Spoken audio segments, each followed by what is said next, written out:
Welcome back once again, all of my low carb friends, and for those of you who are here for the first time, welcome. Today I have another very easy keto meal recipe for you. Today I am going to show you how to make a basic keto quiche. I am a huge fan of quiche. It's super easy to make, tons of protein, and you can put pretty much anything you want in a quiche and it will be delicious. So if you want a printable version of this recipe, you can check out my website at janet'sdeliciouslowcarbkitchen.com. You can find a printable version of this recipe and other goodies there for you. And if you're new to the channel and you want to see lots of easy, delicious, low-carb keto recipes, make sure you click that subscribe button and click the notification bell that's right next to the subscribe button. That way you can be notified every time I put out videos, at least every Wednesday and Saturday. And if you'd like to help support the channel, make sure you scroll down in the description of the video. You'll see some affiliate links. Anytime you purchase anything using those affiliate links, a small portion of your purchase will go to me and help support the channel. So while you do all that, let's get cooking.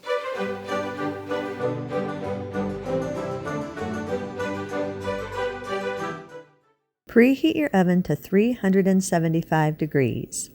Lightly grease a 9-inch round pie pan.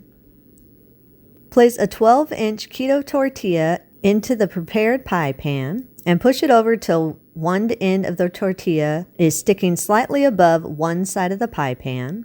Then take another 12-inch keto tortilla, place it on top of the tortilla that is in the pan, then press the tortilla until it pushes up the opposite side of the pie pan.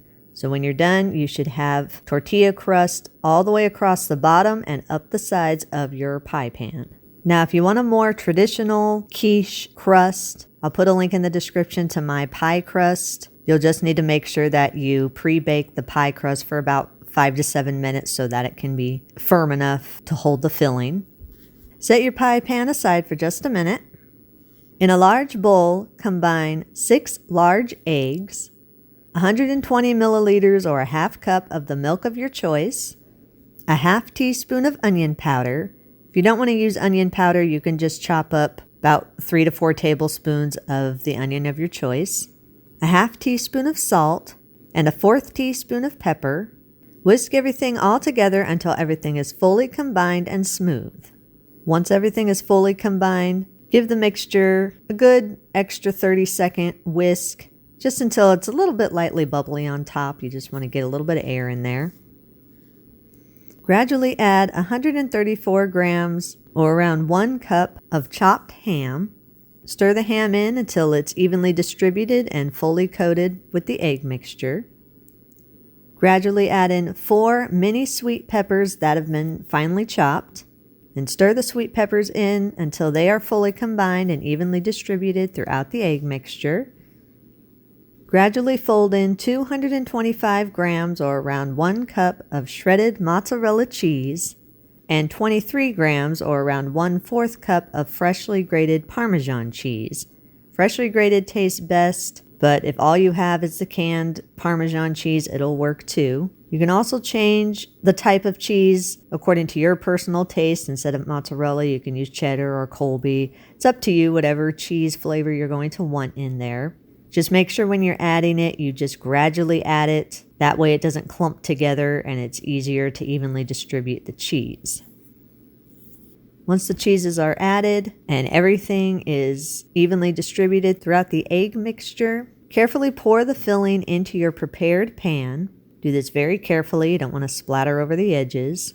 If you need to, tilt your pan slightly from side to side to evenly distribute the egg mixture, or you can use a spatula to make sure that everything is evenly distributed and that the top of your quiche is flat. You can also change or adjust your filling and any seasonings according to your personal taste.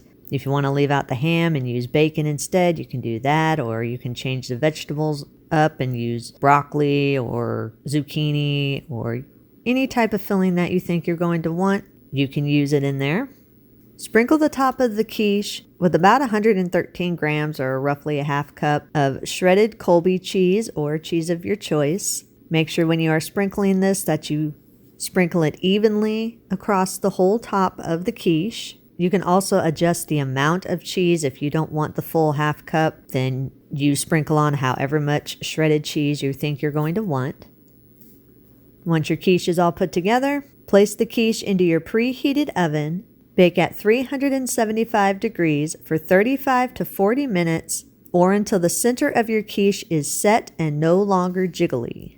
Once the quiche is done baking, remove it from the oven. Allow it to sit for about 5 minutes so that you don't burn your fingers when you go to slice it. After 5 minutes, slice your desired size of quiche. Place it on the serving plate of your choice. You're going to serve this warm. Alrighty, we are all done. My quiche has cooled for just a couple minutes. I drizzled a little bit of hot sauce on top because I like a little spice to my quiches. Quiches. I don't know if that's really a word. Anyway, this looks good. Let's see what this baby tastes like. Ooh, the cheese is stretchy.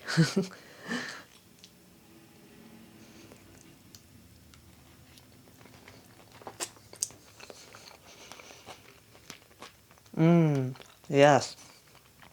That is very, very, very good. I love using the tortilla as a crust because it's so easy. I love my pie crust and those are wonderful, but sometimes I just don't feel like making it. So just slapping that tortilla under as a crust is wonderful and so easy. But of course, it will taste just as good with my pie crust if you prefer it to be a little bit more on the traditional quiche side. But this is very, very, very tasty. I really like that. So yummy. You can eat this immediately. If you do have any leftovers, allow them to cool completely, then store them in an airtight container in your refrigerator for up to 3 days. Eat and enjoy. And that's our recipe of the day. I hope you enjoyed it. If you did and you want to see more videos like this, make sure you click that thumbs up like button, click that subscribe button, leave me a comment if you want to. Let me know if there's any recipes that you'd like to learn how to make and I'll do what I can to get those out there for you. And as always, keep cooking.